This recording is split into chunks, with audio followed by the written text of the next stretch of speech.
even if you, by compulsion, you force a person to go your way, you still haven't accomplished anything, because the person is still of the same opinion that he was originally, and he's only bowing down to you because you're forcing him to do it. But if you can influence a person from the inside, that he changes his mind inside, that this is not the proper direction of living, this is the way I have to start living, this is the way I have to start doing, then that person is conquered for life. Now, that's just even with, from a Doukhobor viewpoint, and I did have this book that is very, very rare. I think we've been honoring Tolstoy this summer, and most speakers have always spoken about, well, Tolstoy wrote War and Peace, and he wrote Anna Karenina, and he wrote Resurrection, which really, to a Doukhobor, is the possibly the artistic part of Tolstoy, his very great ability to bring out feelings of people, to bring out historical events in such a forceful manner.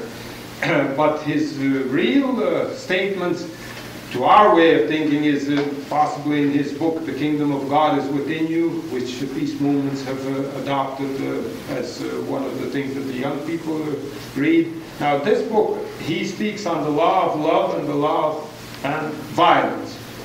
And it was not allowed printing at the time of the Tsarist regime, and it has never come out anywhere. It was smuggled into France by some of his friends, and it was translated into French from the Russian, and then from the French back into the English, and there was a few copies that did get out, and it is possibly a bit too harsh in its criticism of state control and church control. But some of the things that he basically states are as pertinent today as it was at the time that he wrote it. And his whole theory here in this book is that if you do not accept Christ as basic teaching of that man should be guided by the law of love, and he cannot resist evil, and cannot resist evil with violence. He says if you do not take that out of Christ's teaching, then Christ's teaching means nothing at all. There's a very nice book here by a Japanese, Toyohiko Kagawa. He also wrote along the same lines, Love is the law of life. Tolstoy's book here, Where Love is, There God is Also. These basic things that we say as Doukhobors, you can find part of God's eternal truth in something like that, as well as you can find in any Holy Scripture or anywhere else. Now, I was going to just use something that was very, very recent here. And it seems to me that that's some of the things that as peace workers, that it goes right along with what we should be doing, outside of the facts that I know Doukhobor will say that we shouldn't be in peace movements, we should be in peace movements, we should be in peace walks, whatever we can take part in, we should be doing. But every little thing that we can help towards a peaceful world, one of the things is the approach. This happens to be a pretty current copy of the Nelson Daily News, since I gather that there's a few of you from Nelson here, I would imagine. How the approaches in the world that we have, the trend set, and the whole of society goes that way, and everybody does them, and yet at the same time, if we basically go down to just basics in your public school or wherever, and I'll just come to that a bit later, this approach. Here is a write-up by Barbara Tandery. might be a very nice young lady. I have no knowledge of her, but I'm just using this as an example of how the world approaches things and how we are getting further and further away from what we should be getting to. She's making a write-up of what happened at the meeting in the Brilliant Cultural Center, where I happened to be present. And in dealing with, particularly the world is divided into two factions, the Soviet bloc, the American bloc, and the dealing that we have with these things of how they are not doing anything and what we should be doing about them. We have this write-up.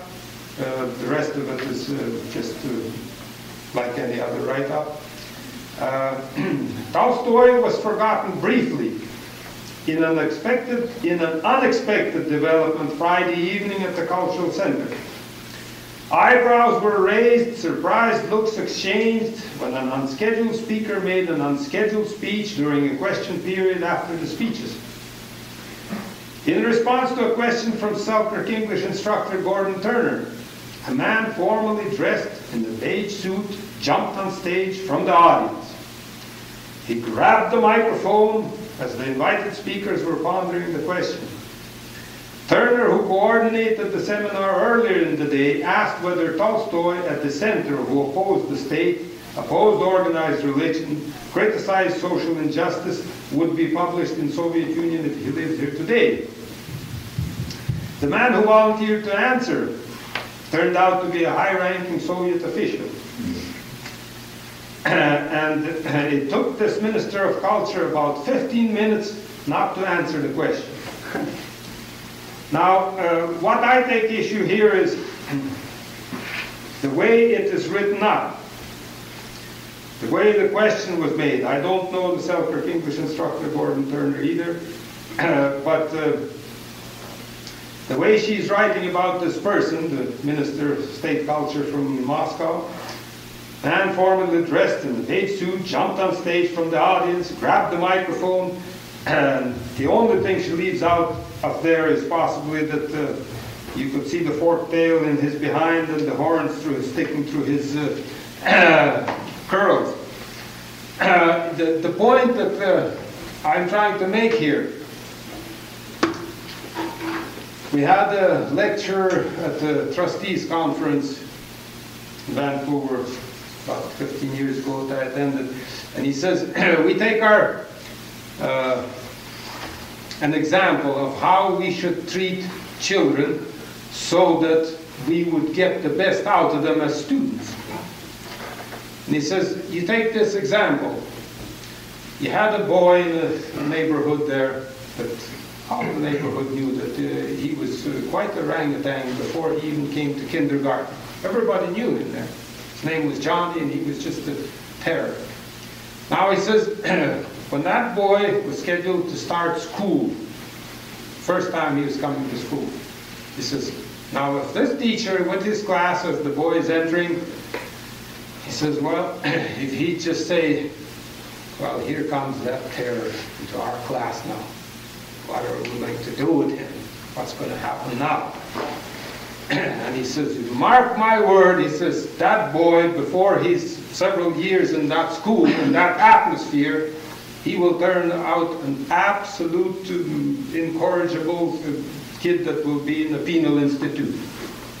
Yet he says, if that same teacher made an atmosphere, just as soon as Johnny opened the door, and he says, well, look who is here, Johnny. We've been waiting for you. And our class is really glad that you're here. Now that we're going to have, we're going to have a better time, and we know you're going to fit with us, and we know we're going to get along with you.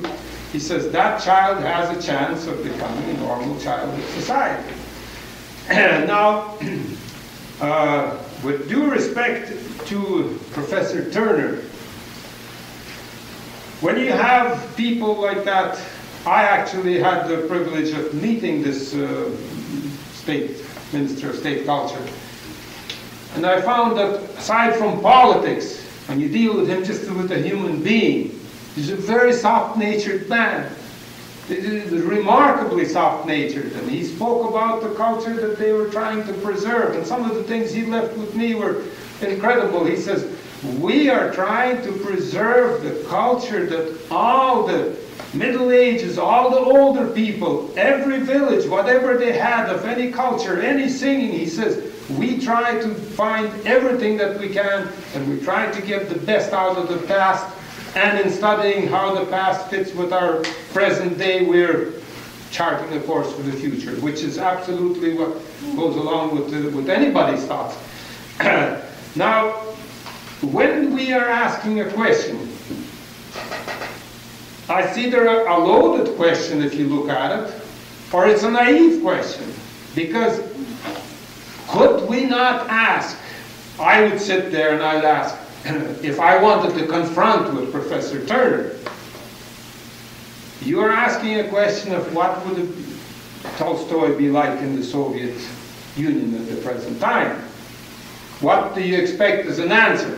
I would ask Professor Turner, where did Gandhi, the greatest soul of our times, spend most of his life under British justice? But what would be gained by that kind of a confrontation? What do we do with Martin Luther King that is in our midst?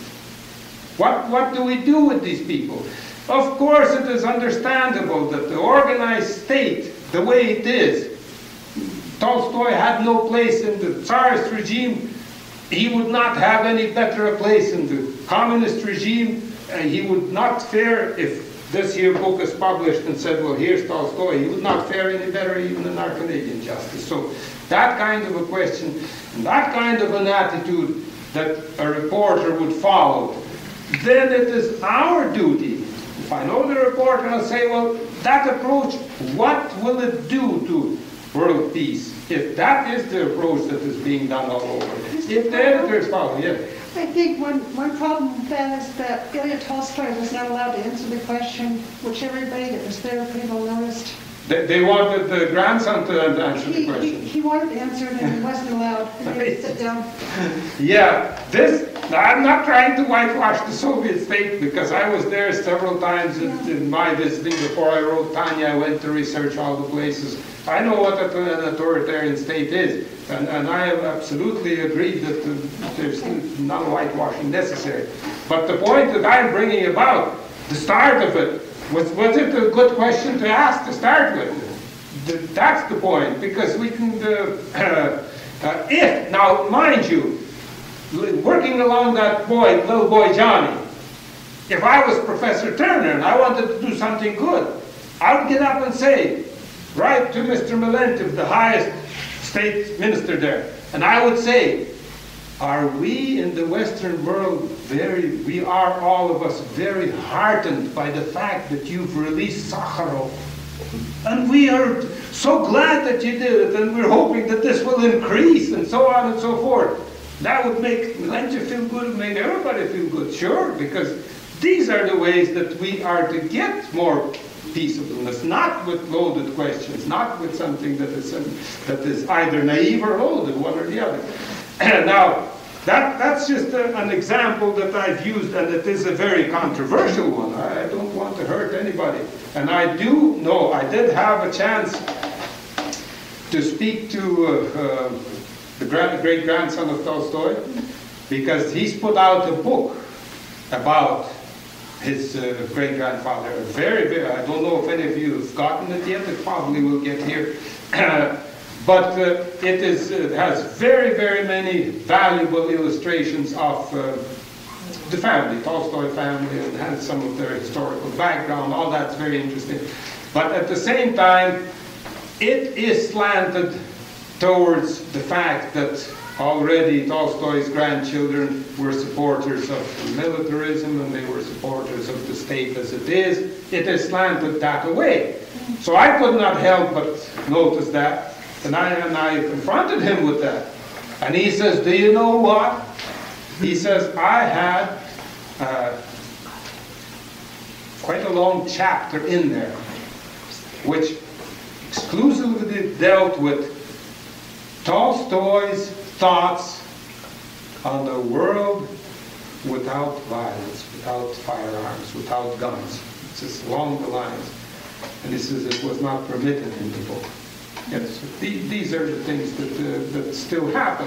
But like I said, it's understandable if we confront Valentiev, the state culture minister, and tell him, well, why didn't you enter that in there? It doesn't create any usefulness out of it.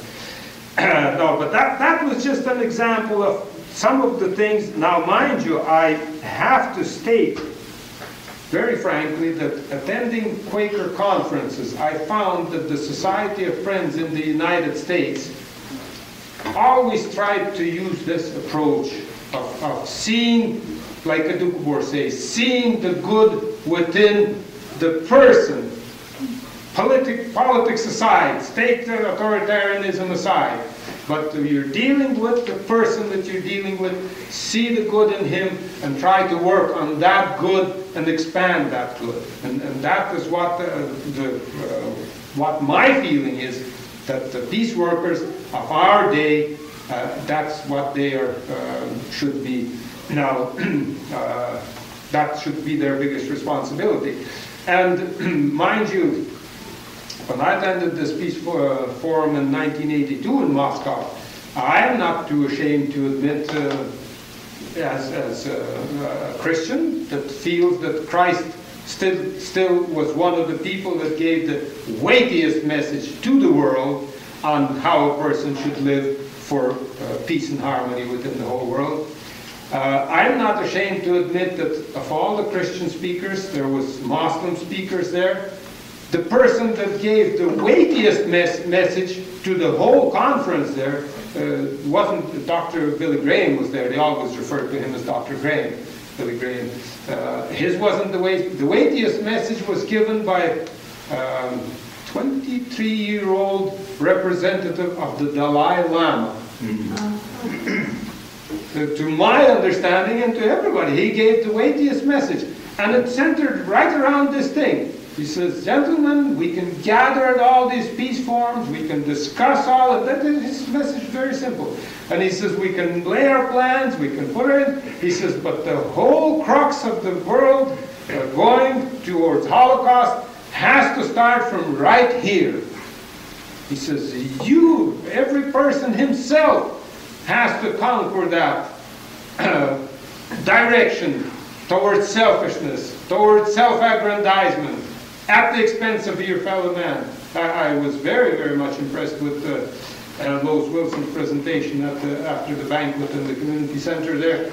Brilliant. When she said that very same thing, he says that this tree that we are building of love and everything else that we are, and Christ's love, it has to have as its roots social justice, so that it would not be feeding what you may call, that we will be getting our selfish desires at the expense of others. And he says that is where it starts. And if we can turn that around, he says, then we're going to start really working towards peace.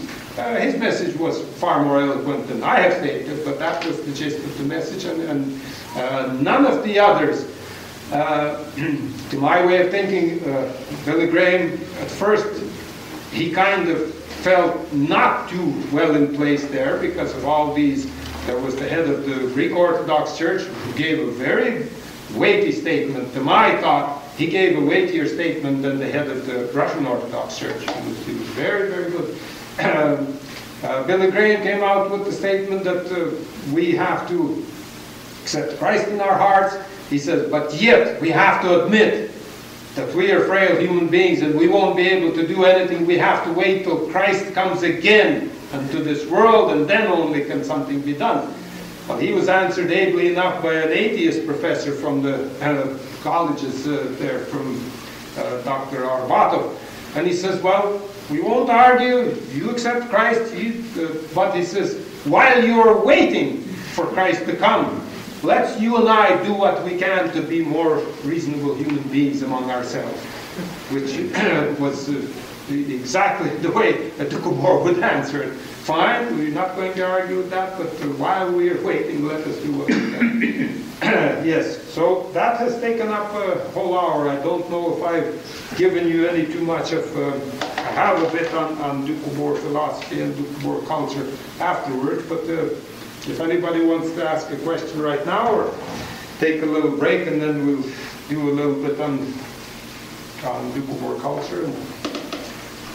Yes. Well, maybe it will be a break with at the last Friday.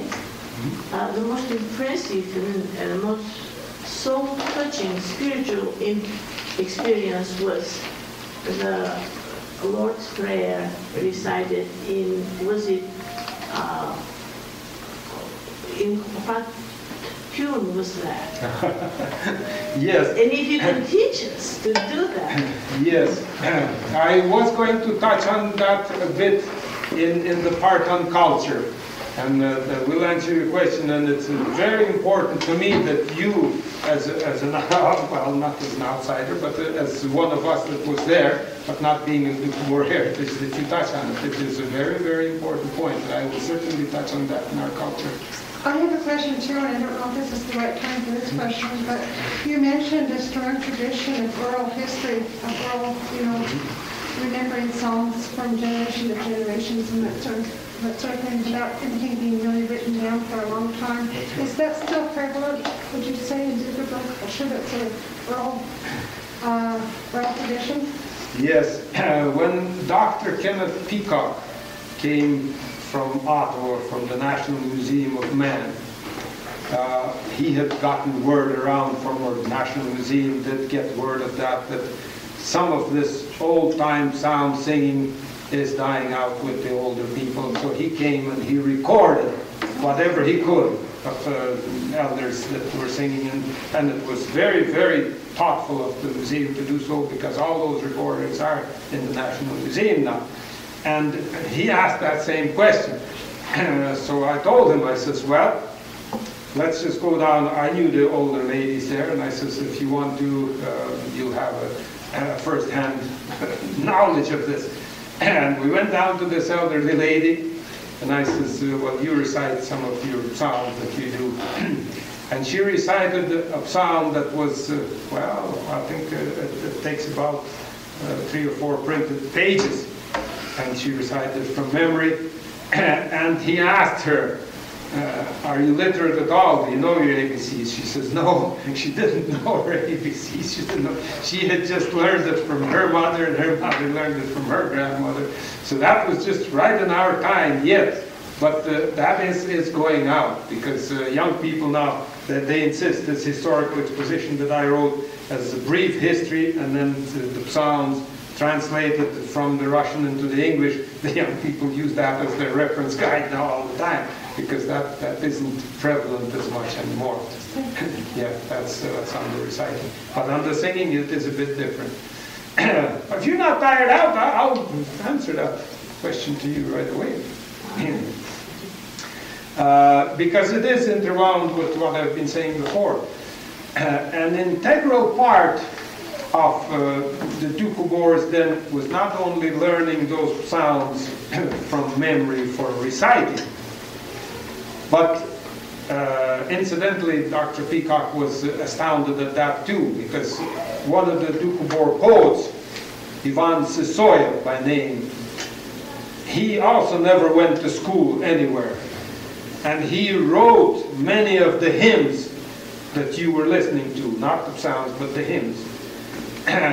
And he created the melodies for them. And he was not able to read a note of music. So he had to create the melody in his mind, and he had to learn it, and he had to teach it to his wife. That was the first two, the two of them, so they'd harmonize together. Then they'd teach it to the rest of the choir.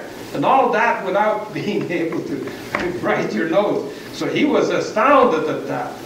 He just couldn't believe that how a person could to make up a melody to a hymn, consistent to run with every verse, and memorize it in your mind and pass it on to others that also orally learned it and passed it on, and they still have it. He was very...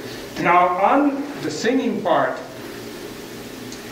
for the Doukhobors at their prayer worship, as they had refused to have all the Bible and the Holy Scriptures as their guiding thing, they also did not accept musical instruments. Because they said that, here they went along with what the Chinese sage Confucius said. Confucius said, while writing, speaking, conversing is a medium of the intellect, he says, music, singing, is a medium of the soul. It's an expression of the soul. It's not an expression of the mind. So the Doukhobors, in their singing, then they says, well, the canary doesn't need any accompaniment because it expresses freely. The human being, if he wants to express himself freely, he doesn't need accompaniment either. But in order to, when they met together in their prayer worship, in order to sing in unison, this was one thing that went along with their concept of life as well. Because when they did gather, they lived communally. They shared everything. And when they gathered to sing, if everybody sang just his own solo, what would it sound like? Then of needs, if you wanted to express your feelings, you had to also at the same time listen to your fellow partner so that you would be in unison with him. And when you had 1,000 people expressing themselves, and they had to feel a unison with all those that were there. But then that became to the Doukhobors a communion of the soul. And in that way, when they were used to expressing their innermost feelings to God, and they had to feel that they were in unison with their fellow man, then when they went back to live in their everyday lives, that also then influenced them in the fact that how can I live if I'm going to cause harm to my fellow neighbor? I have to live in unison with him. And I have to see that whatever I gain for myself, that it's not at his expense, so that we gain together. So then, that is why, now going further along that same theme, and this was very interesting to me, that within the past 1 month we had the same expressions. This Minister of State Culture, he expressed to me, he says, the former ambassador to Canada, Doukhobor, that is now in Moscow, he had said to me that you can't explain the feelings you have when you're in the Doukhobor midst and going along with them in their prayer services, in their communion together. He says, you have to be there and live it, then you'll know it. And he says, now I know what he meant. He says, because the feeling you get there, and this is where the Doukhobor says that that is our biggest commitment, biggest responsibility in life, if we gather together that way. And we have Mr. Melentu, Minister of State Culture, you have Ilya Tolstoy, we have Bob Briscoe, we have Mayor Chuck Lakes, we have people of different kind of what you may call it, cultural backgrounds, maybe religious beliefs and everyday lives, but if we can come together and share together a feeling of unity, a feeling of communion, and of course, when you have a concentration of Doukhobors that comprise the 80% there, and when they're singing the Lord's Prayer, and they all have it, then you can hardly be a porcupine and not have it, you know. So this is what I feel then, and what every Doukhobor would feel, whether you're an atheist, the Minister of State Culture, and the political ideology that's absolutely alien to me, when you're in that midst and you feel it, then you come back to exactly what Tolstoy said. You have that feeling of love, there God is among you. And whether he's an atheist and doesn't want to call it God, but he admits that the feeling is there, then I know that we have succeeded. And we had the same thing stated by Bishop Remy Roux right at the meeting. And then you just said that your own self. When the whole congregation is singing the Lord's Prayer, you feel something because of that very thing. Now that is what the Doukhobor always wishes to stress, that if you can feel that feeling at one time, if you can have the power of will and have the strength to continue having that feeling and spread it around, then you're really doing the message of what Christ intended for you to do. And that is as simple as simple as 2 and 2 is 4. That's it. Was this a Gregorian? Beg your pardon? Was it a Gregorian? These chants that the Doukhobor sing, the psalms themselves, they do have what you may call a similarity with the Gregorian chants. The Doukhobors have traditionally among them that this form of singing, this melody, long drawn out melody, comes away from the early Christians from the time of Christ. And they are preserved among the Gregorian chants and among the Doukhobors only. The Russian Orthodox Church originally had some of them, this is what they claim, but they have become lost through the ages. The Doukhobors are the only ones that preserve them. And the chanting, the singing of the psalms, that still remains. And it really, Dr. Peacock tried to put it onto notes. But after he did, anybody that's acquainted with note music, and if you have such long drawn out things, because I was the one who was helping him put the words, and he had a very, very strong memory. He was a musician himself, an accomplished musician and a singer. So then there was one of these old time numbers, and it just went something like this.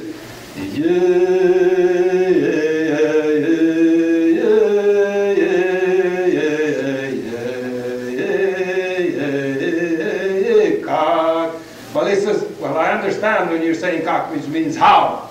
He says, what were you doing all the rest of the time?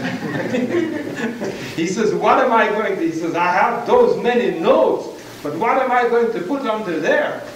And I says, well, that's your problem, not mine. That particular melody is so much like the American Indian. There is. We had friends that went to the Tahitian Islands, and they found the natives there singing some of their old-time melodies. This is, they had a similarity. Yeah. And when I asked Mr. Sisoyev, I says, where, to your knowledge, do these melodies come from? And he says, the grandparent says that they come from nature. It's just from, you know, listening to the wind and the ripple of the brook and the sigh of the birds. And he says, that's where they come from. So if they come from nature, they came to natives, they come to Indians, they come to Tahitians. They come to the original Israelites that had them.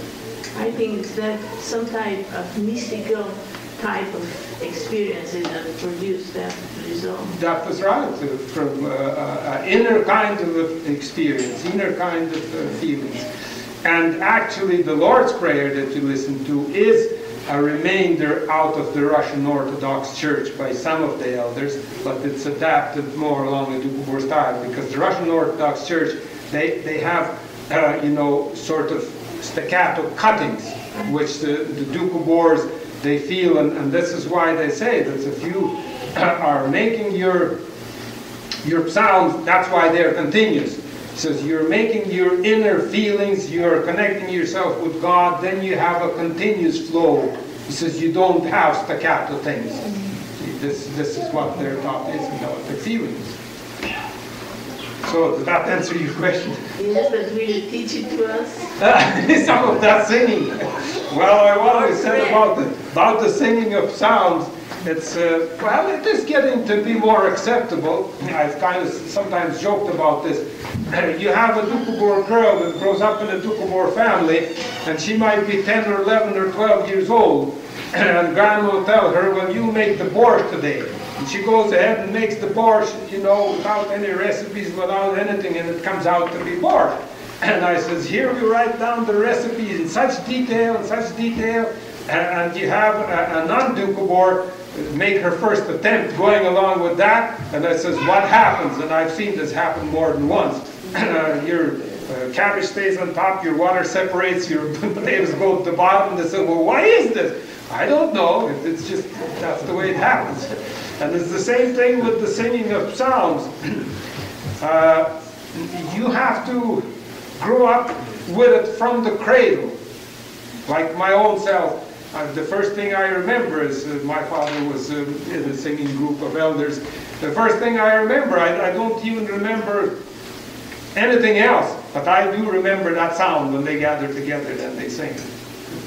And this is what you grow up with, it stays with you, and then when you go to the meetings, it stays with you. But it's getting harder and harder, because the younger folks now, it's such a fast pace of living, and you get them to start learning a psalm, and first thing you know, say, well, what all that wiggling around? Why can't we make a shortcut over here and go there and get it finished with, because it's too long. Have you recorded this?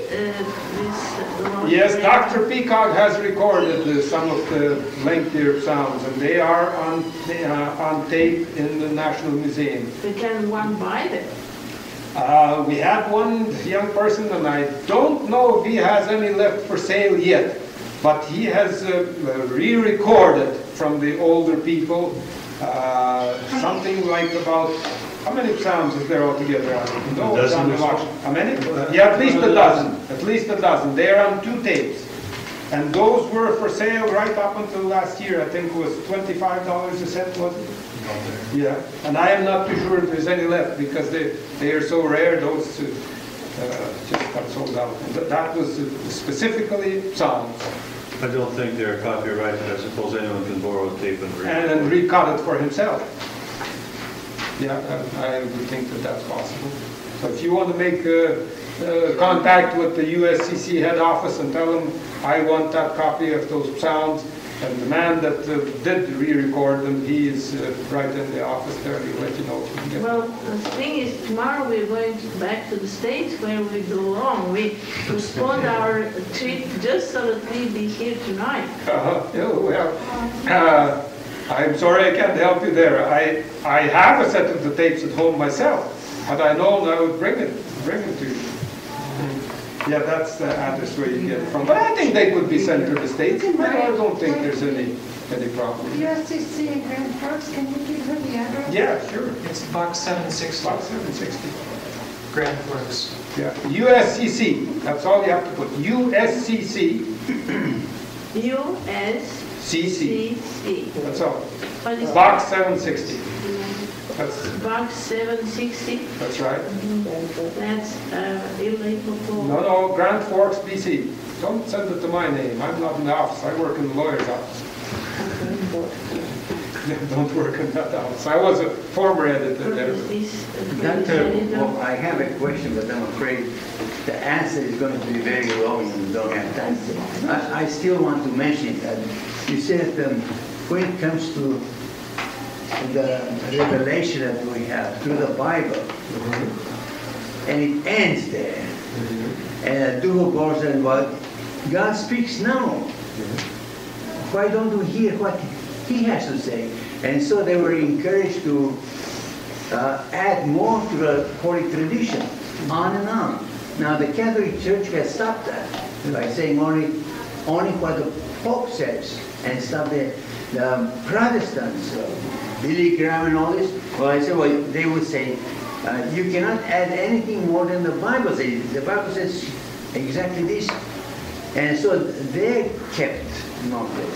But how about the Doukhobors? Aren't they, in this way, free to receive any doctrine, like doctrines of communism? Yes. Well, I think I mentioned that a bit, that it is true. But in there, I would make a comparison with Doukhoborism if you had any chance to study Hinduism.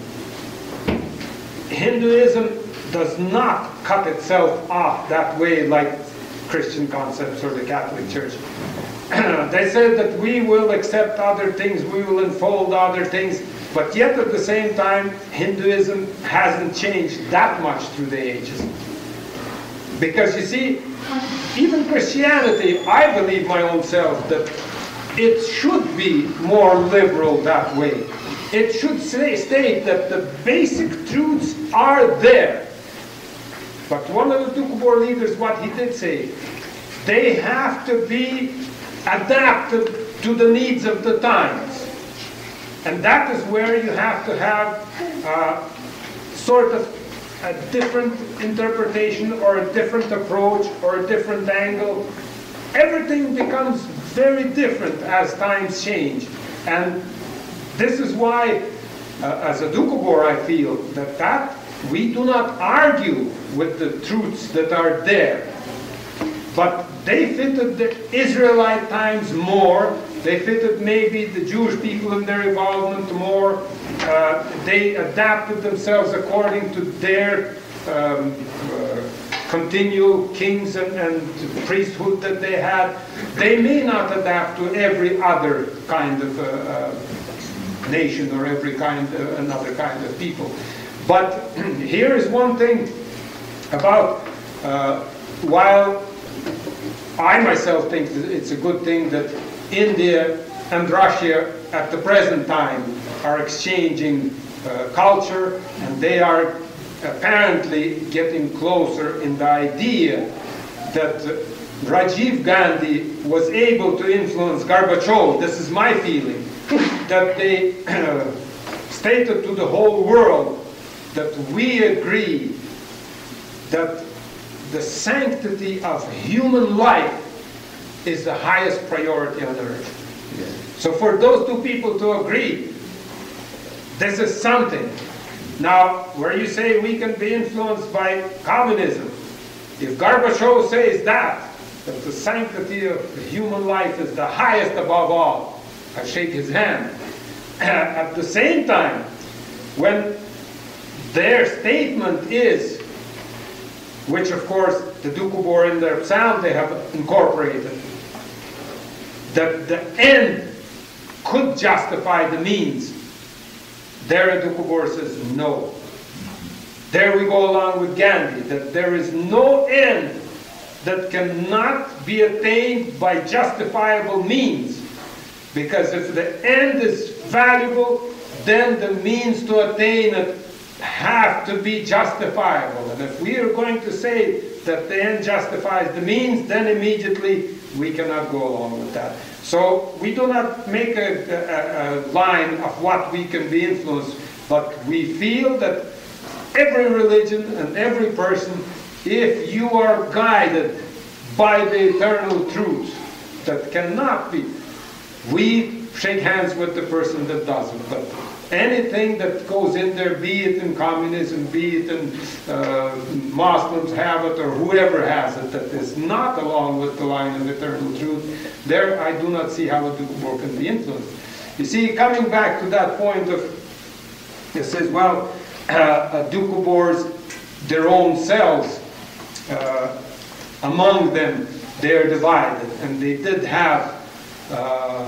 fringe elements that are erratic and have become violent.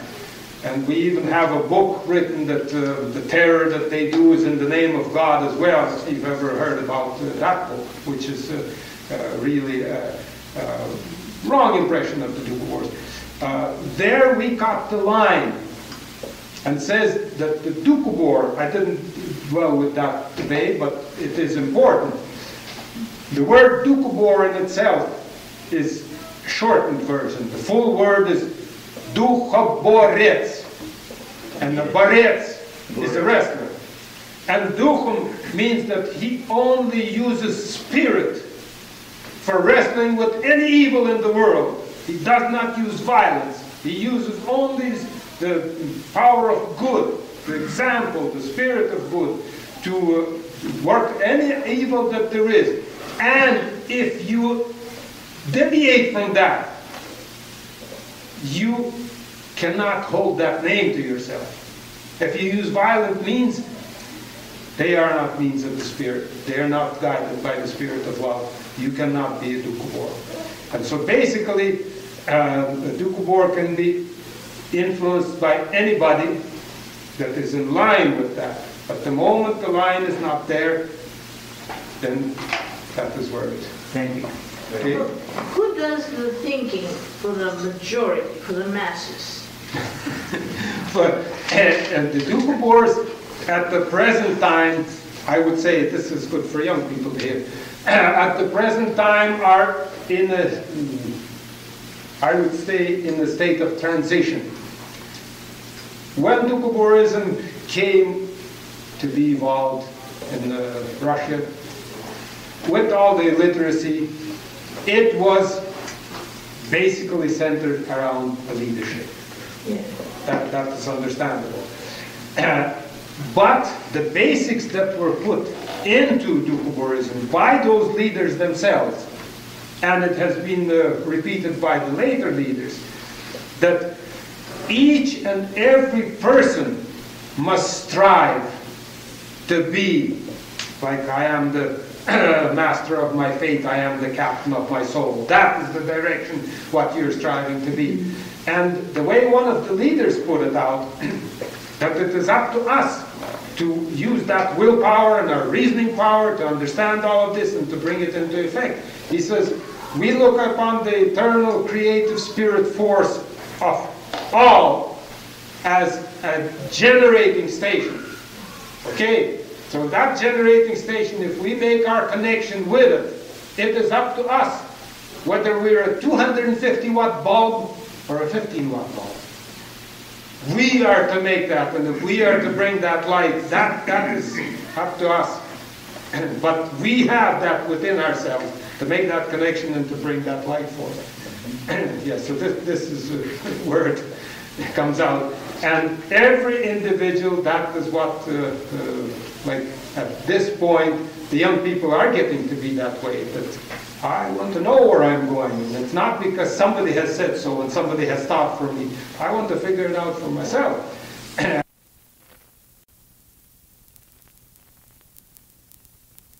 Or is when these walls, apparent walls that divide us, is because we are just groping. We haven't developed our spirit yet. We haven't stood up to our full height. If we stand up to our full height, we'll find that those walls are yay small. But if those walls are big to us, that means that we're just still crawling around the ground. That's why those walls seem so big. If we stand up to our full spiritual height, we'll find that those walls are yay low. And we'll be all together. A spiritual leader from India by the name of Megha Baba has said that all these religions, Greek Orthodox, Catholic, Buddhism, are like precious beads for the necklace of God. Yeah, for us that's a whole thing. That is very true. Very true. So we've kept on going without a break. So if nobody wants a break, I'm still willing to go ahead and get them on the little lighter side of some of the culture. Here's an interesting incident that brings out why Doukhobor feels that even translations, you get a lot of things lost in translation. We have this incident that brought just about hilarious laughter, and it still is when we're mentioning it. At this festival that honoring Tolstoy, we have this very excellent translator from Russian to English, from English to Russian. And when this Minister of State Culture was speaking, and while the meeting was there, and he felt, so good, and he says, well, he was going to exalt, of course, the Russian soul. And so he says, in Russian, it is simple enough. He says that I feel that Russian is here, and in Russian, the way he said it, здесь русский дух, здесь Русью пахнет, if you have any understanding of Slavic language. So the translator translated it. He says, I feel there's Russians here because it smells with Russian. Now, the thing is, what he was actually saying, he says that I sense the hospitable Russian spirit here. That's what he was exalting, that he senses that. But when you translate literally, he says, smells the Russian. So, that's the way it goes. Now, dealing with some of the translations and what we have in Doukhobor culture, that is very interesting. We have some statements that are part tradition, part culture, part you can't say what it really is. Singing is one of the parts that we've covered, but then there's sayings. And in this, the Doukhobors, being Slavic, they're partly influenced by Asiatic influences, partly by Mongolian influences. And some of the statements are very, very interesting, that what they say actually, literally, doesn't mean anything. But the feeling that is there is really broadly encompassing. Now, one of the things that is just along lighter vein, we've had a busload of French young people visiting us, and they asked me, what would you consider as one of the most commonly used and most versatile Russian words that we can learn? And I told them, I says, well, when I was in Russia, it seemed to me, while to the Doukhobors it wasn't that much, but in Russia, the word "пожалуйста," "пожалуйста," and "пожалуйста" actually was so broadly interpreted there. Actually, it means please, "пожалуйста." But to them it meant, if they want to say thank you, they'd say "пожалуйста" also. And then if they want to say excuse me, they'd say "пожалуйста" also. And if they wanted to say, you don't say it, they'd say, пожалуйста. Never mind. So, пожалуйста answered so many different kinds of things, and it was the inflection of your tone of what you really meant. That you inflect your tone, and then you know. And now, that one is just simple. But there's other Doukhobor sayings. I don't think that they mean that much to Russians. When you're parting, you're going away. So you say "прощайте." So if you ask any young person, what means "прощайте?" It says it means goodbye. But literally, "прощайте" doesn't mean that at all.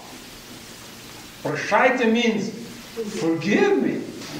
So when you're parting actually, and you're going away, you're asking, you don't know if you'll ever see the person again. So you're asking him, say, well, I'm leaving you now. Forgive me if I have transgressed in any way upon you, if I have done anything to hurt you. So that's what you're actually saying. You're going away and you're saying, forgive me for whatever, and so on. So that's, I mean, simple enough. Then you have another word there that is very often said. And it says, "Добрый час." Good hour. That's right, that's all what it means. It's good hour. But yet you have a Doukhobor say, well, when you just finished building a house and you're moving into it, they'll say, "Добрый час." So does that mean the good hour? It means that we hope that you will be living peacefully and successfully in this house. So then it means quite a bit more. At the same time, when you have young people getting married, and you have the whole congregation, and they says to them, "Добрый час вам." Do they mean it's have a good hour? Then it means to them that this may your whole future be blessed. So it means, so there's all kinds of things that it means there. And at the same time, there's common enough saying, Doukhobor say, "Спаси Господи." They shorten it sometimes and say "спасибо." And say, well, what's that supposed to mean? It says thank you. Is that all what it means, is thank you? Oh, yeah. When you're going to explain all of it, "Спаси Господи," it means may the Lord save your soul. And then the full extent of it is "Спаси Господи вас," спасением вечным, with His everlasting. in his everlasting sphere of things. So those things are part of the Doukhobor culture that most people, young people and other people, it's very, very hard to explain. Excuse me, Mr. Popoff, I'm wondering if people would like to take 5 or 10 minutes. Yeah, better. Would that be okay? Sure, by all means.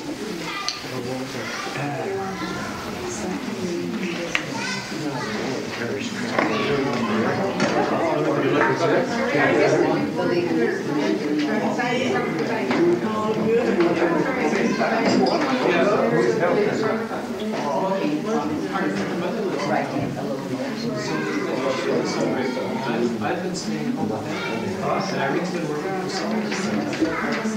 She has started from the States. It's a good time for all of us in the States. Yeah, and it's crawling all over the place. Yes. There are programs involved. One time we looked into the computer. We wanted to have sources of information on Russian. 75 pages of printout. All the sources that were available.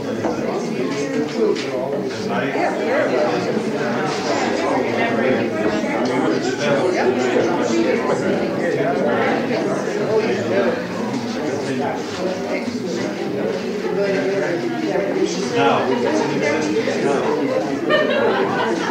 There are a lot of parts of the government, yes,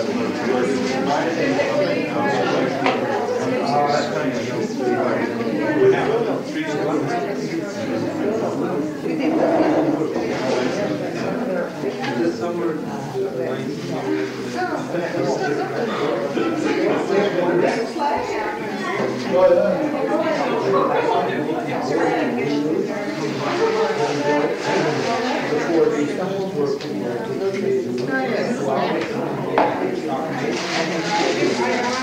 Now they do every day just about. They have big awards.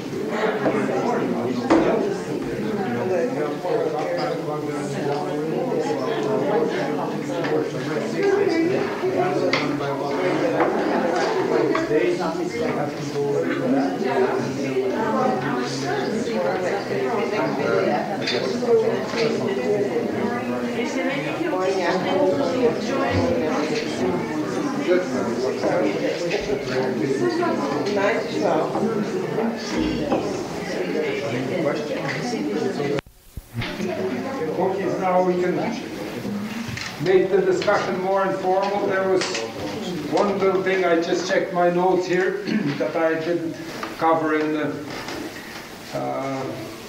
the translation of some of the sayings, which is very interesting. If some of you have studied about the early Christians, when they, in their wanderings to know of their fellow Christian, they used to, so that one would know the other, they'd either make half a sign of the cross, and if the other one did the other half, they'd know, well, that's my fellow Christian too. Or else they used to use the fish. One would do one part of it, the other would do the other part of it in sand, and they'd know they're brothers in faith. The Doukhobors, originally in Russia, they had a saying, and it is interesting that it's been preserved till our days. It's not done anymore, of course, but the saying is still there. In their travelings in Russia, they used to go from one province to another. It was holy men in search of God. But anyway, they wanted to know a fellow brother. They had a saying, and it reflects their life beliefs. It said, "Lik dar nash." It's just 3 words. "Lik dar nash." And if the person knew what to answer, he would answer, "Slovo delo likun dar nash." So then, translated, that means you'd think that those are just nothing at all. But translated in actual meaning is that the person is saying that our countenance reflects the Spirit of God within us, God's gift to us. Our countenance reflects the Spirit of God, the gift of God given to us. And if you knew the right answer, what you had to answer then, by our words and our deeds, we enhance the spirit that has been given to us. So in one statement and one answer, you have the whole faith answered there right at once. And then they knew that that was a brother in Christ, and I can freely deal with I wish you would write these words so you can. yeah. Well, It's all being taped. It's being taped, Yeah. that's anyhow. yeah, that's very, very interesting. It stays among the people, and when you get those repeated, they imprint themselves in your mind, and you don't write them down. They just stay with you. Yeah, that was just, and then we did have a request by a member that I should speak a bit on how the Doukhobors lived their cooperative way. That goes back, and this your question on communism has been thrown at us quite often, and says, well, if the Doukhobors aren't red, at least they're pink anyway. So, the thing is, when the Doukhobors settled in the Milky Waters area, this was in 1802. This was before Karl Marx was even born, not alone Lenin was not in existence. That was in 1802. And the Doukhobor leader at that time was Saveli Kapustin. And his feeling was, when they settled, and this is what he had said, that we are gathering together here from all ends of Russia, because it was the benevolent emperor that allowed the Doukhobors to settle. He freed them from oppression because he was influenced by visiting in London, where he had met people that were Quakers, and he was very much what you may call taken up by their talk. And when he came back to Moscow, and he had told this in his imperial court, and a member of the imperial court said, well, you have people of your own here that have very similar beliefs, but they're in Siberia and Finland and everywhere else. And he said, well, how come? He said, well, we've got to do something about that. So he made a manifesto that allowed them all to settle the Milky Waters area. So when Kapustin came there and they settled, he then said that we are gathering here, we have been, all our belongings have been taken away, we're poorly gathering together. So we should do like the apostles did. And the apostles after Christ, when they came together, if you find in Acts chapter 4 verse 32, it says, and they had all things in common. So this is what Kapustin then said. We must have all things in common, and that is the way we will base our living. So that was the start of communal living among the Doukhobors, which incidentally proved so successful that it began to have the envy of all the peasants all around. And they started deserting their places and coming, well, where are you going? We're going to join the Doukhobors. So by and by, the benevolent Tsar passed away, and the one that came after him, he said this won't work because this heresy is spreading all over. So they cut it down, and they made strong resolutions again. It lasted only for 40 years. In 1845, there was an edict that if you don't recant from your heresy, leaving the church and not accepting it as you should, you will be exiled out of there. All your things will be taken away, which of course the Doukhobors basically did not accept, so they were exiled into the Caucasus Mountains right to the border of Turkey.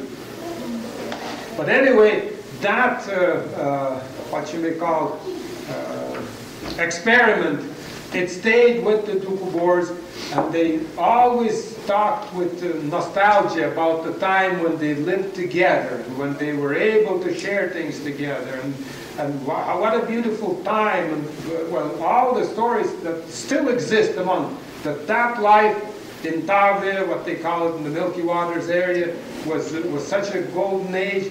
So then Peter Lord Liverigan in Canada when they moved to Canada, they of course, after their time of exile, it was hard for them to start living in Canada also. So he said the same thing. He says, we're going to live communally. And so of course, before long, they were starting to get a little bit more on their feet, and the communal enterprise was something that was an entity that was successful. But because of pressures, of course, this is understandable. Now, mind you, we still feel that Canada is one of the best countries in the world to live in and so on. But it is understandable that a little kind of a state within a state could not exist. It would have too much pressure because of outside pressures. Because understandably, the Doukhobor community then would produce its own goods. They would get things wholesale, and how would the merchants live all around them? And everybody was against them. And then the big thing was that they did not go to serve in the army. This was against them, that while our best sons are fighting for the good of the country, these people are living in their communities, expanding. So it was inevitable that it could not exist. But anyway, the question of how the Doukhobors lived and how they shared is very interesting.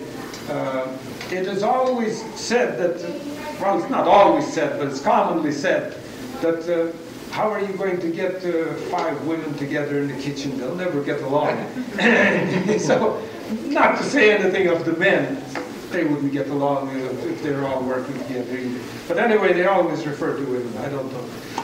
But if you read in Tanya, and I've heard this from many grandmothers, they always relate to that time when they lived as a community.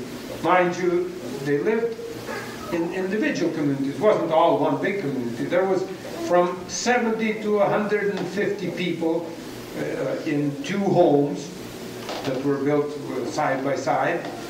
And they had their work schedule for that particular community. Now, why the women liked it is this, well, you do 1 week of cooking, and then you've got about 7 weeks that you're not doing any more cooking. Then you're doing things for yourself, and you're gardening or sewing, and so you just do. And they says, well, that they felt, and you had your 1 week of cooking, then you had your 1 week of gardening, and then you had your 1 week that you looked after your family, immediate family, and then you had a free week. Some then women didn't, but men did. They'd go out working, and they'd make themselves extra money. But this was the thing that the recollections that we have of life in the community that they liked most of all, that it was not monotonous and it was a time of leisure. Now, not the time of leisure, but a time of change. You'd have this for a while, and you'd have this for a while, and this for a while, and that's what they liked so much. Now, the thing is, the Doukhobors felt that when you're living that way, it is always a challenge and an opportunity for you to be working on yourself, that you would be harmonious with others. And that's what they felt was the real Christian responsibility, working on yourself to be in harmony with the others around you.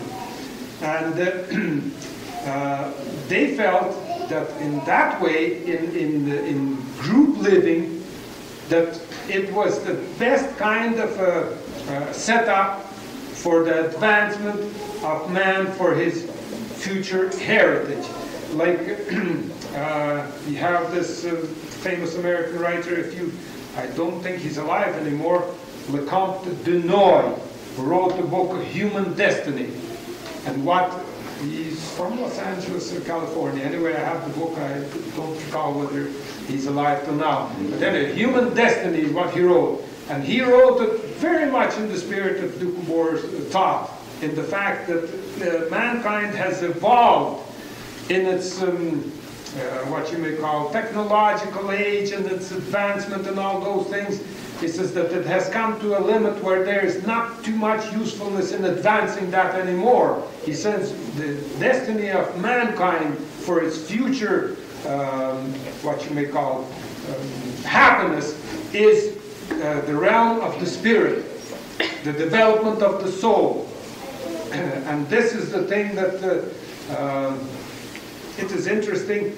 Like I said, some of our older people, while we look upon them as illiterates, I sometimes bring this to thought, not because it was my grandmother, but just as the older people that way. The thing that they had developed because of their living and because of their always trying to develop their soul and their spirit, they were more developed than us intellectuals, so to speak. And I bring this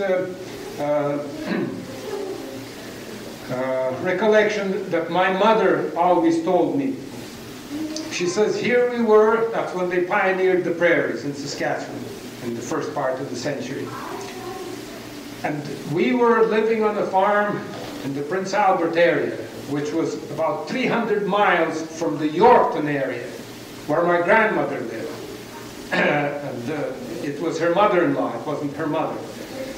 And she had, it was her third child she was going to bear, and it was getting to be springtime, and it was gardening time, and she had to be putting a garden in, and she got sick. She was laying in bed.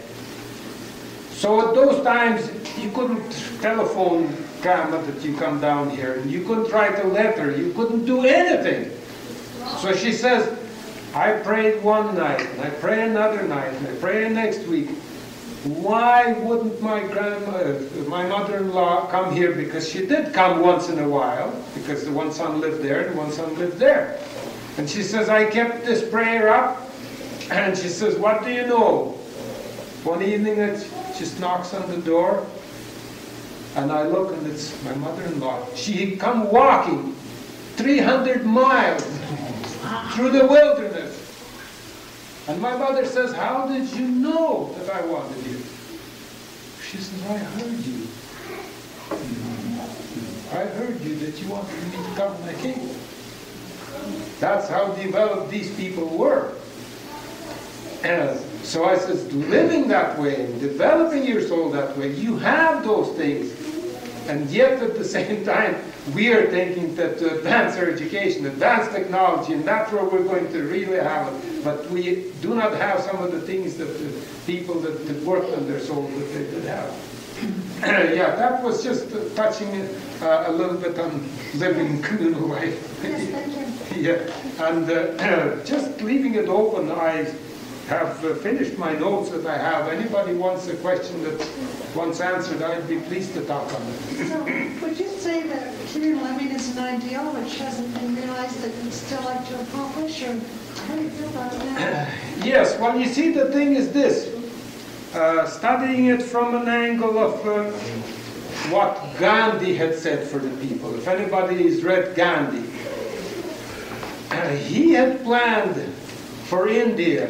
He said exactly the way the Doukhobor feels, that you have this little free communes where people are living together, supporting themselves, which are interdependent on themselves, but interdependent with others, that they share with others. And all of India should be set up that way, and to have, like Confucius said, as little control from without as possible, just the coordination of all these things.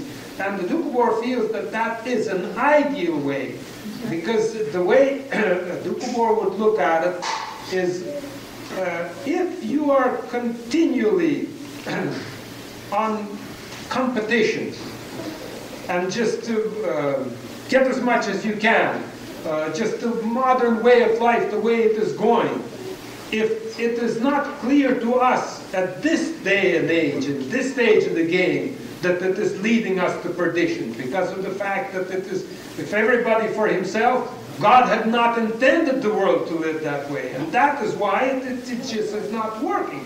But if you started from that, it is absolutely an ideal way, because that is the only way that mankind can get this kingdom of heaven on earth. And Tolstoy said the same thing, the Doukhobor say the same thing. But it is not something that you can now say, well, perhaps Lenin had that ideal too. because the people were mistreated, so they were going to take everything away from all the rich people, they're going to divide it. But if you are going to try and accomplish it by violent means, you cannot do that, because it's just like that story of the wind and the sun. You're going to kill millions of people, and you're going to tell them you have to live this way, and they haven't grown up from the inside. Then Stalin has to fill the whole Northland with exiles because they're not listening to his things, and you have to do this and you have to do that. Well, they weren't ready from the inside. So what is happening then? Then you have oppression, and you have dictatorialism, and you have loss of freedom of conscience, you have loss of everything. So then Gandhi was right, that you have to work it from the inside. Even Nehru wanted to, but you cannot force those ideals on the people if they've not grown up. So that is what the Doukhobor message is, that we start growing up, and I try to influence you and you and you, and when we grow up from the inside, then it will come about. But it cannot come about from somewhere else. I have asked. There's one question that I think about, and that's, to be like talking about God, to be in harmony with God, I think is communal. Because my grandmother used to teach me, like, if the parents are peaceful, their children will be peaceful. And Yes, well, that's true. You have to grow up in it. You have to live in it. But could I bring up what probably could be a very touchy subject? We are not from the West, and all I can recollect is the Southern Ontario newspapers of 1945 to 50 of the authorities removing children and sending them to schools. Is this well known among this group of people? yes. I see. Did you want to? I would like to find out. to a little first-hand information, because what we read is not always the facts as you quoted from the local newspaper. Yeah, that's right. Well, I'm not about, like I said, I'm not whitewashing the communist dictatorial regime that is in Soviet Russia, nor am I whitewashing the fact that we did have extreme radicals in our midst that did do some erratic things. Yeah, I don't want to whitewash them. But since the problem was particularly with them, and I'm not championing them, but just as a student of history, I bring out just what got that to the stage that it is. See, when the Doukhobors moved to Canada, this is where the start of it is. Way back in 1901, 1902, 3, 4, 5, way back in those years. They had lived in Russia, and I visited those places where Tanya lived, in the Caucasus Mountains, from 1845 to 1899, which is a matter of how many, 54 years? That's several generations. And they lived in their own little communes. They had not ever, out of the whole village, maybe have one or two, maybe none. For all those several generations, not even been to their closest city, which was Tiflis, the capital of Georgia, Tbilisi. So they were really in their own little kind of a world, and they had their own kind of security and their own kind of things. When, because of their refusal to serve in the army, and they were exiled, and they ended up in Canada in the Wild West, and this is what it was, Wild West, young people don't know, it was right after the Louis Riel Rebellion, where there was still no Saskatchewan, no Alberta, it was just really Wild West what it was. And here they were dropped, settled on the prairies. Things were pretty alien to them. And particularly, they wanted to live that community. It was hard for them. It was an alien language, an alien culture. Everything was alien. And they had just gone through very, very harsh persecutions there because of the fact of their refusal. If you read statistics on 4,000 of them were exiled into barren Georgian villages, and in 3 years' time, 1,000 of them died from malnutrition and sickness and everything else. That's how hard. And on top of all that, the first place when they had burned arms, they had sent the army right into their villages. They had received floggings and lashings right within the village. Their women were mistreated. Some of them suffered. There was one person who lost one of his eyes, and those kind of things. The people were pretty shaky. And when they came here and met with alien circumstances, they did get a bit unbalanced. The whole Doukhobor group. Out of them, the weaker ones then, of course, went on this trek. Says, well, we can't survive here, we can't live here. And that was in 1902, this trek that was very much publicized, the beginning of the Sons of Freedom that didn't know where they were going. But it was understandable if you take it in the historical fact of the way it was. So anyway, when the leader, the government was thoughtful enough, they knew that these people needed leadership to pacify them. So they, on behalf of the Doukhobors, they went to the Russian government, and the Canadian government did help in getting the leader free from there, and the leader came here in 1902. So he did have a pacifying influence, and they all came back, and we all started living. But anyway, the nucleus of this sort of feeling that this society is too hard to deal with remained a little bit. And every time you had harsh persecutions of any of their beliefs, it sort of came out. In the first place, then, the government did not allow them to live on all that communal land. It says, there is a law here that you have to abide by, which means you have to sign individually for every homestead, and if you don't take the oath of allegiance to the British Crown, it will be taken away from you.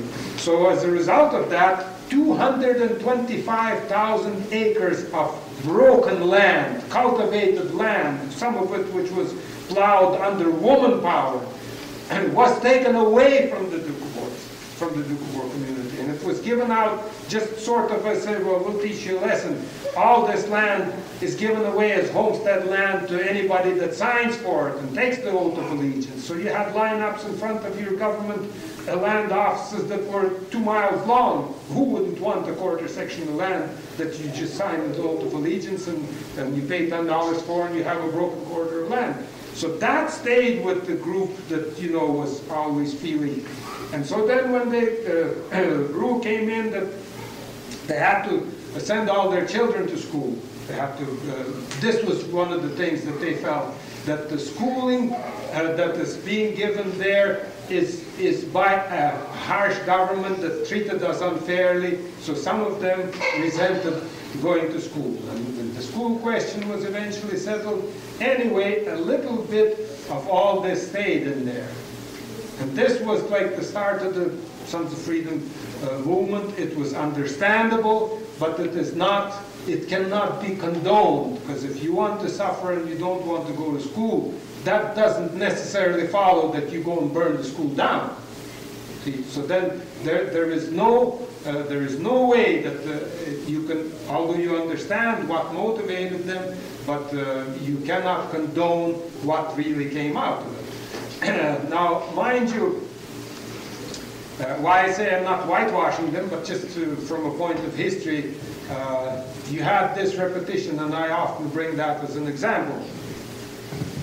In Africa, you had the British colony of Kenya in the 1930s that had the Mau Mau movement, if you know at all what that was all about. They did very erratic things. They killed people, they burned them, they made, they destroyed property. And when the leader that was opposing British authority over Kenya, his name was Kenyatta, when he was brought before the courts, that was his statement, not mine.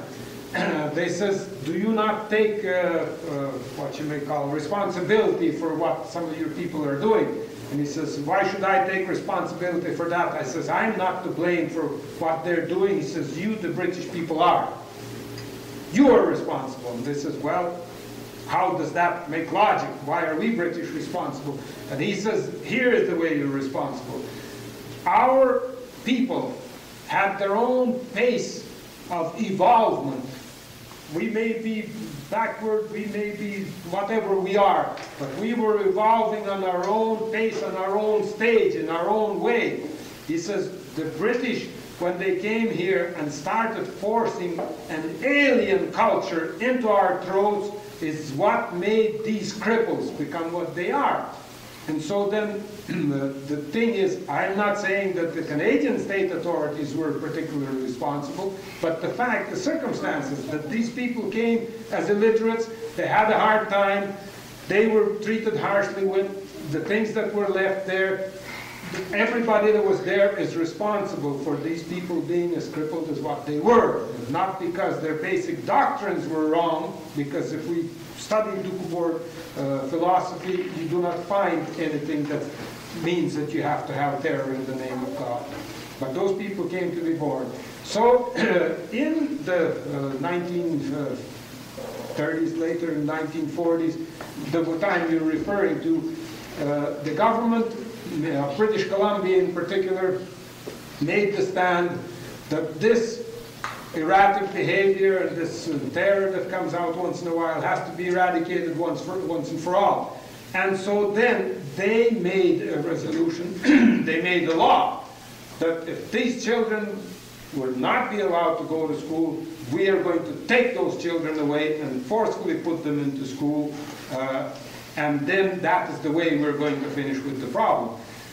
Which, of course, I, for one, being an Orthodox Doukhobor and not whitewashing their sins or whatever they have done, I still feel that that is saying the end justifies the means. Because the 7-year-old child, and I witnessed this right from our neighbors, when the little 7-year-old girl was being taken away forcefully from the parents, with 2 police people driving the car and 2 hefty matrons holding her to the seat, I thought there was something wrong, because the little girl was just crowded there with the little pack-sack that she was hanging on to. And if that girl was to blame for what she was brought up, I could see where the parents could be put in jail, because they were not adhering to the law, because they were the ones to blame. But the little child that had to pay for it was certainly not the one that had to pay for it. And it did come out that that whole experiment of New Denver and taking away the children, whether somebody can say that it did do what it should do or whether it didn't, but to me it was a matter of not being, well, the end did not justify the means that was done there. But it is something to say that after it was all done, I think that there was reconsideration by the authorities, and as a result, there have been committees set up to study the problem in an in-depth way. In the present time, there's a Kootenai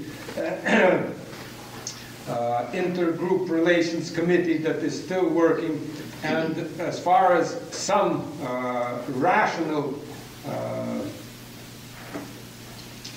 thinkers or elders of our own Orthodox community, they now say that before the government really was to blame that they dealt so harshly with these people.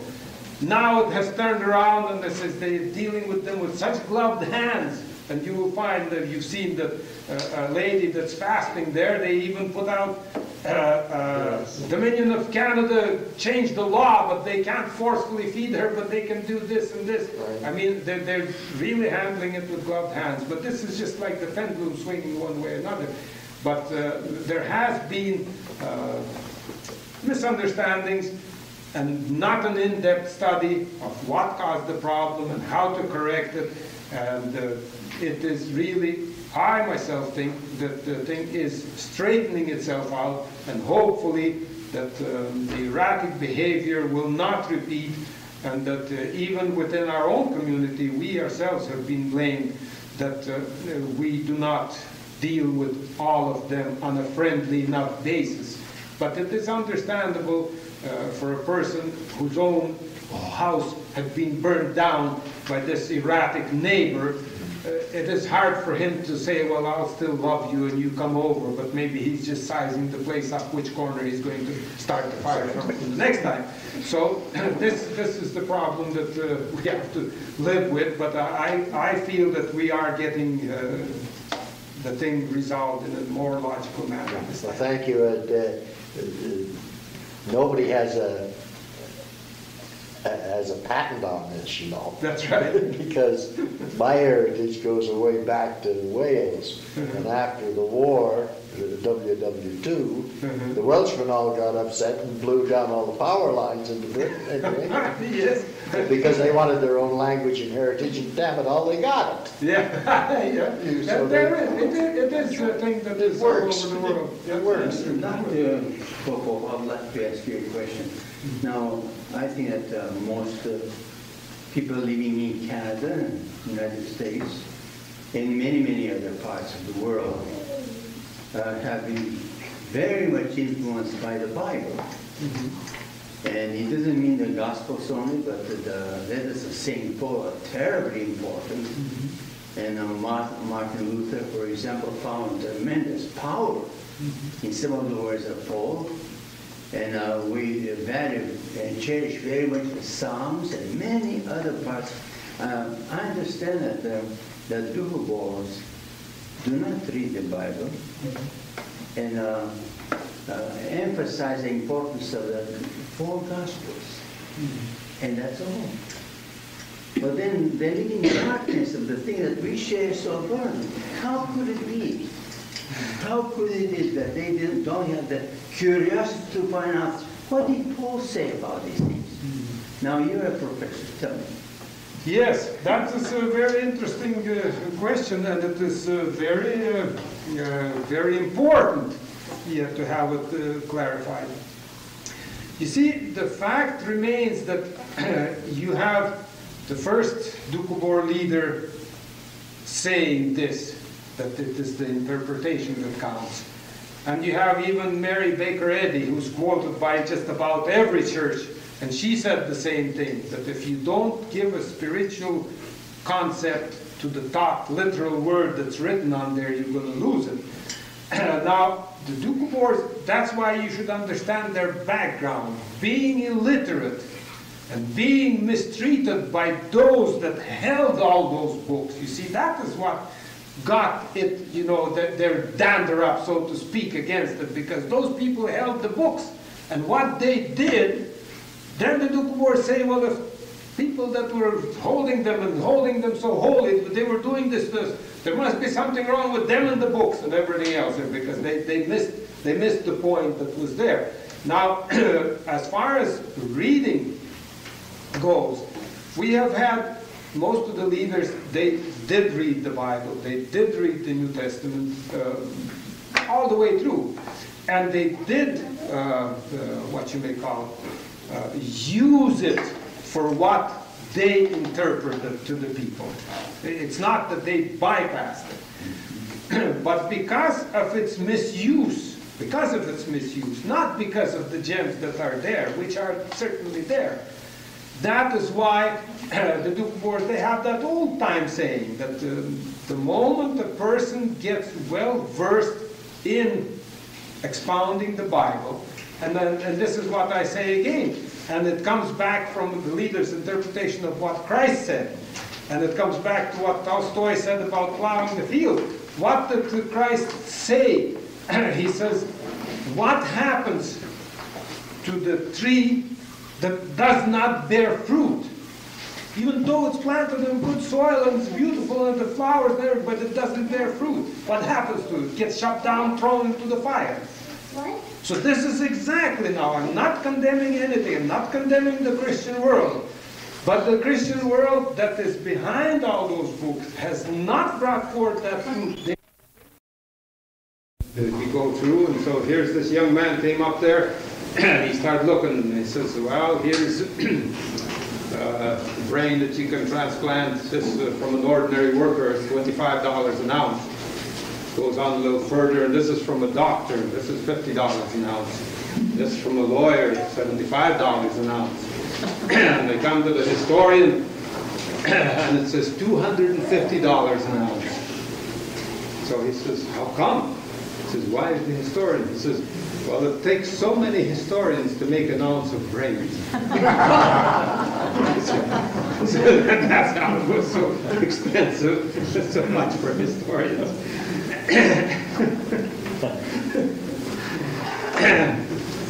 Anyway, they have to refer to lecture with some kind of adjective, so they refer to me usually as a noted Doukhobor historian. But that doesn't mean too much. Usually, the lectures, when you talk about Doukhobor history and Doukhobor philosophy, when the Selkirk College first approached me, this was about 10 years ago, I believe. And this is, we want for the winter course, for your evening courses on Doukhobor history, and how long do you think it would take you to give us a complete rundown of where the Doukhobors originated, how they developed, and what they've come to now. So I sat down and I told them, well, I think maybe if you have 20 lectures of 2 hours each, you may get to be a little knowledgeable. So this says next to that, the world is too fast, and children aren't going to wait for that much, and the older people aren't going to wait that much. So anyway, that is the way Doukhoborism is. One historian, Peter Maloff, who wrote a very good history of the Doukhobors in the Russian language, he says, well, if you look at Doukhoborism, it's a philosophy, and it's a philosophy like most world philosophies that have any depth to them. He says, the higher you rise, the more you can see. And so it gets so broad that you can't really encompass it. And even 20 lectures at 2 hours each won't do very much. So I don't know what most of you have been expecting to get in the 1 hour and a half, but I'll try to speak the first part of the evening, and then if we have questions, because I may be speaking on things that may not be of your particular interest. So we'll try and see if we can accommodate you in what your interest lies in the latter part of the evening. Anyway, last year when I spoke, I did have a map with myself, a historical chart, and I've been told by many of the younger people that listen to my lectures that it is not necessary to go into all that detailed history of how the Doukhobors originated. It's better to talk on their philosophy that they have, which fits into our day and age, that may help us tackle the problems that we have. So anyway, that is what I'm going to guide myself with today. I'll talk a little bit on the historical origins, and then we'll talk on the philosophy, and then we'll talk a bit on the culture. And then we'll answer any question or anything that anybody raises. Generally, it has been my lot that speaking to outside people that haven't got a knowledge, particularly just last week we had a busload of elders that came from Alberta. And they just about said the same thing. But this occurred to me at a Quaker conference in Olympia, Washington. They asked me to speak on Doukhobors, and then after I'd spoken, an elderly gentleman from down south came up and he says, well, am I ever glad, he says, that I have had the chance of seeing and hearing a Doukhobor.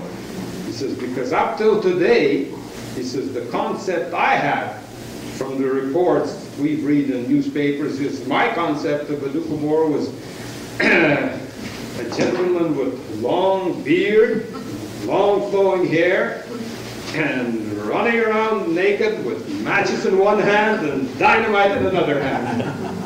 He said, that was my concept of a Doukhobor. Yes, so then this is what really is. If you move away several hundred miles away from your Doukhobor center, that's what your sensational stories usually end up with, and that is the picture they have. Well, to bring that down to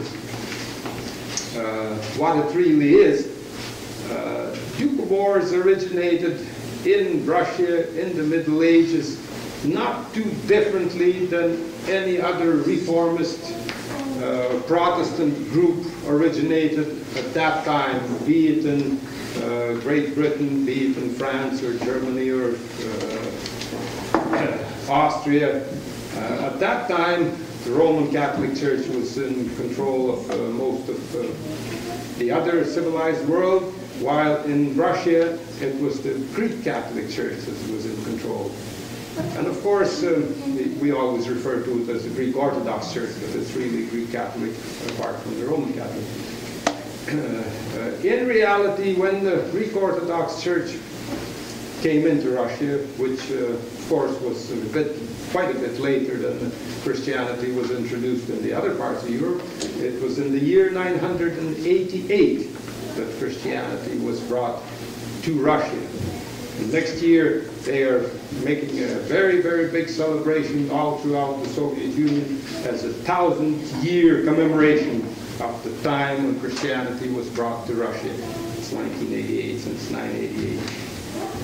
Anyway, when it was brought to Russia, it was very beneficial because of the fact that Russia was ruled by barons, and people were really quite a bit mistreated. The class distinction was very much stricter than it was everywhere else.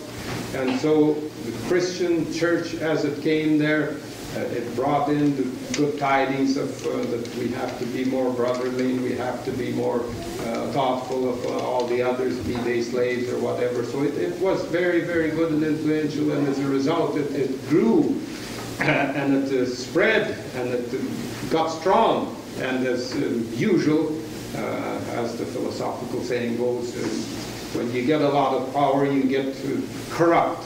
And so then the Greek Catholic Church, of course, did get very corrupt. And up into the Middle Ages, what made the reformist movement or the Protestant movement so strong there is because of the fact that the rules and regulations that they had put in were probably quite a bit stricter there than they were in the rest in all the rest of Europe. So while you had the Protestant movement arise in Europe, notably under the leadership of Martin Luther, it was not as harsh in protesting because while perhaps the Roman Catholic Church wasn't as strict and harsh in its doctrines, and at the same time you had Martin Luther that was sort of from the educated masses, and you had the barons support him. So then the Protestant movement there, even though it did have its what should we call repressions, it was not quite as harsh as in Russia. And the fact that it was so much more stricter, it brought, of course, more, well, what you may call maybe erratic, maybe harsh Protestant statements. That was one reason. The other reason is that the Russian masses were basically illiterate. And so scattered throughout the 76 provinces that there was in monarchist Russia, and scattered in such a great terrain. Sometimes when I mention to young people, they don't seem to realize the fact that talking about Russia, you are talking about 3 Canadas from Vancouver to Halifax. You have 3 Canadas to take up the Soviet Union, which covers 1/6 of the world's surface. And so in those 76 provinces, it did then occur that these Protestant movements were in their own province, under their own leadership, and they sporadically broke out throughout all of Russia, and they not necessarily were united into one Protestant group. So the Doukhobors were possibly maybe one out of several dozen Protestant groups. Sometimes they refer to them as one particular Protestant movement, but they were not, and they differed. And because the Doukhobors were illiterate, mostly came from peasant stock, this is why they developed differently. And one of the things that a lot of present-day Christians still find hard to accept has to be looked at in that light, that they being illiterate, and there being, the fact is that they didn't even have very harsh statements come out, because the Greek Orthodox Church then, because of their power, they set up... Pardon me, sir, but you don't mean the Greek Orthodox Church, you mean the Russian Orthodox Church. Because it's state religion. In Greece it's Greece, in Bulgaria it's the Bulgarian Orthodox. Correct. In Russia it's... You are correct, absolutely, because they have a definite